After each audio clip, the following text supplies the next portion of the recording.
the time comes, I fly away to my home. When the time comes, when the time comes, I fly away to my home.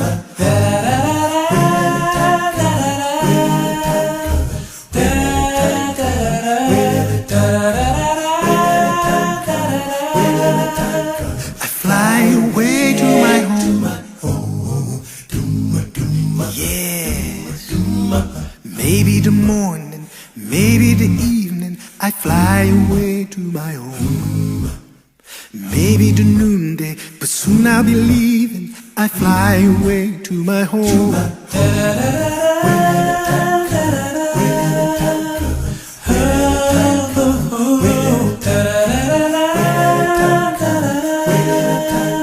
I fly away to my home. Wanna be ready, I gotta be ready to fly away to my home. My house is in order, my faith holding steady. I fly away to my home.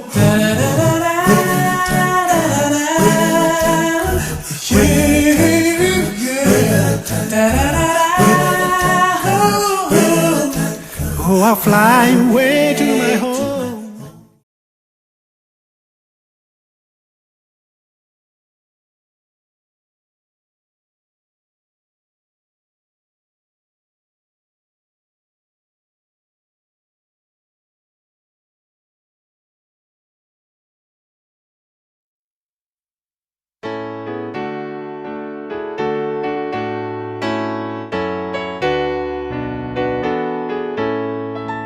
At the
Nous prions. Seigneur notre Dieu, nous te remercions pour cette nouvelle journée que tu nous permets de passer. Nous te remercions pour ce souffle de vie, car malgré le fait que nous soyons de pauvres pécheurs, tu ne cesses de nous gracier, tu ne cesses de nous bénir, tu ne cesses de nous redonner à chaque fois, à chaque jour, une nouvelle opportunité, une nouvelle chance. Nous en sommes infiniment reconnaissants, Seigneur.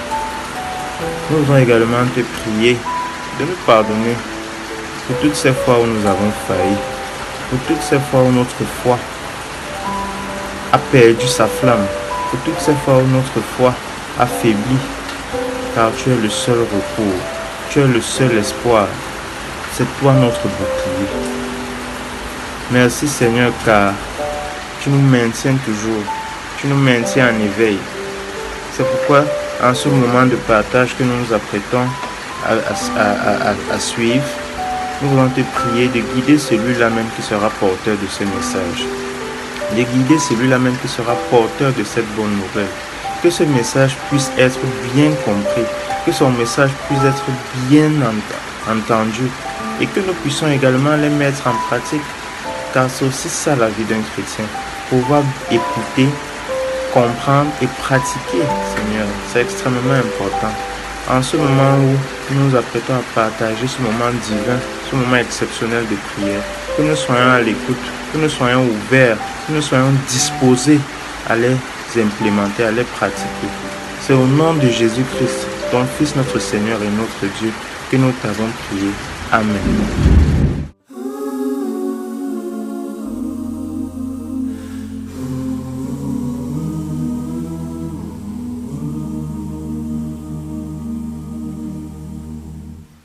Je t'exalterai, Seigneur, parmi toutes les nations. Je célébrerai, je chanterai ta gloire, car ton immense amour s'élève jusqu'aux nues, ta fidélité jusqu'aux cieux. Seigneur, élève-toi au-dessus des cieux, que ta gloire remplisse l'univers. Seigneur, élève-toi au-dessus des cieux, que ta gloire, que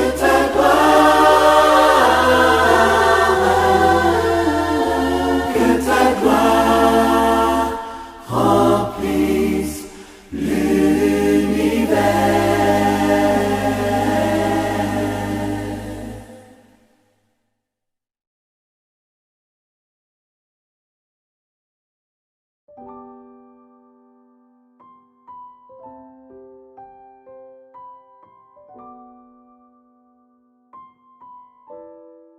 Bien-aimés dans le Seigneur, Madame, Monsieur, le vieil apôtre Paul condamne avec une fermeté inégalable.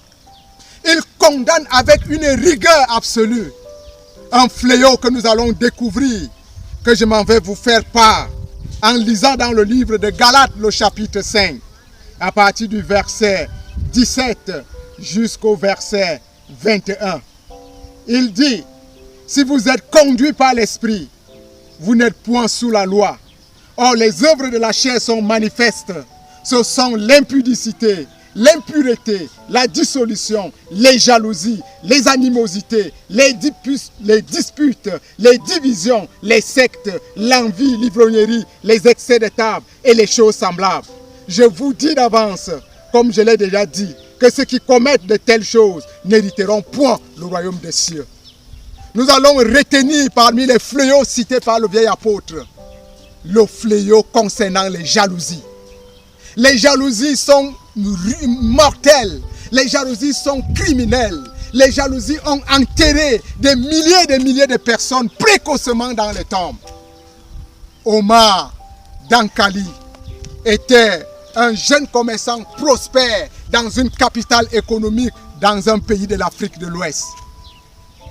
Omar Dankali eut la malchance d'habiter à côté d'un certain Diallo Djabama qui était envieux de tout ce qu'il avait.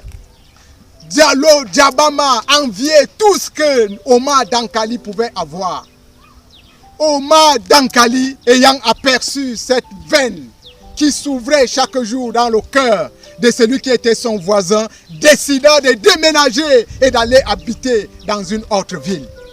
Quelques années plus tard, alors que Omar Dankali s'est mis encore à prospérer dans cette ville où il s'était installé à nouveau, son envieur ou alors son envieux se renseigna de ce qu'il était devenu. Et il apprit que cet homme avait une fois de plus été lancé dans la prospérité.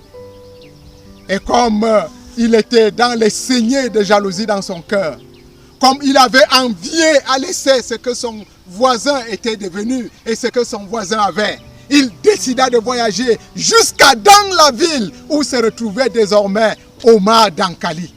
Et comme Omar Dankali était célèbre dans cette ville à cause de sa prospérité, il n'eut aucune peine pour reconnaître sa résidence. On le conduisit à la résidence d'Omar Dankali à la tombée de la nuit. Il fut reçu avec beaucoup de marques de sympathie par son ancien voisin. Il fut reçu de manière à ce qu'un repas gargantuesque lui fut servi.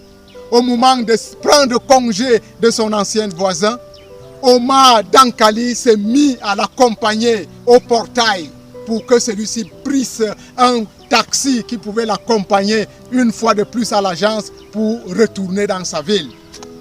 Et sans le savoir, Omar Dankali marchait du côté du puits qui n'avait pas été aménagé. Et son voisin envieux de lui s'arrangea à lui donner un coup d'épaule et le précipita au fond du puits. Ce dernier sortit rapidement de la concession, ni vu ni connu. Voyagea et retourna dans sa ville, content d'avoir achevé celui qui était l'objet de ses envies. Oui, monsieur et madame, oui, bien-aimés dans le Seigneur, la jalousie a enterré précocement plusieurs hommes de valeur qui aujourd'hui dorment dans les tombes.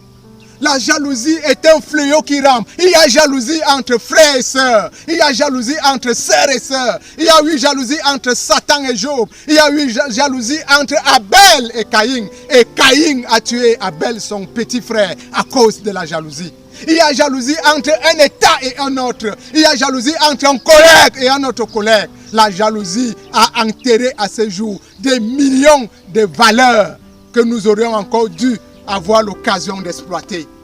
Je me rappelle de Thomas Sankara, je me rappelle de Patrice Lumumba, je me rappelle de Kunta Kinte, je me rappelle de Diallo Telli au Mali, que la jalousie a enterré. Alors que le vieux livre nous dit, dans le livre d'Exode, Exode le chapitre 20, en son verset 17, le vieux livre condamne les effets de la convoitise. Parce que c'est de la convoitise que naît la jalousie. Et de la jalousie, nous pouvons tirer rapidement les conséquences qui sont les meurtres. Il est dit, tu ne convoiteras point la maison de ton prochain. Tu ne convoiteras point la femme de ton prochain.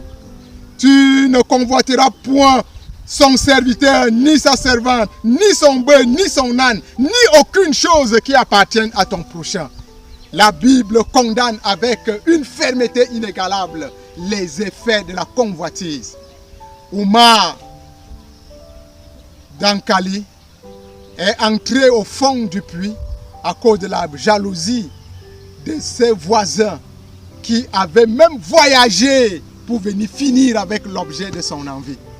Et il est rentré et personne n'a su qui avait donné la mort au jeune et prospère commerçant Omar Dankali. Que l'Éternel permette à ce que vous qui écoutez ce message, vous qui êtes en ligne par rapport à ce message, que vous fassiez une profonde méditation sur les effets de la jalousie. La jalousie rampe, la jalousie consume, la jalousie enterre précocement les valeurs qui nous auront servi. Que l'Éternel vous accompagne dans cette réflexion. Shalom.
Nous prions.